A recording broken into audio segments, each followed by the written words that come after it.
So welcome back to my channel. Okay. So karon day no, magura day ko nakaligo no. Kay lain pa man gid akong paminaw, gipilit lang ako maligo kay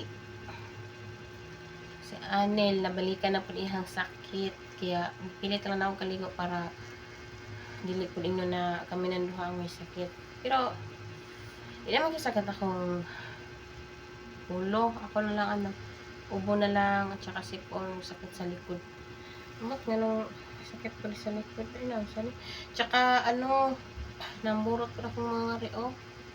Ingon sa akong ate, dupang daw niya. Amot, tinuod man yung dupang. Pero legit gid siya. Kay, ngayon hapakon daw na akong kapito sa ako ang buhok. Mawa daw. Usually, na ako. Pero, akong nanapoy nagtubo gani sa ako ang legs unsay ibig sabihin anya nagdibo kay kung usa ni. So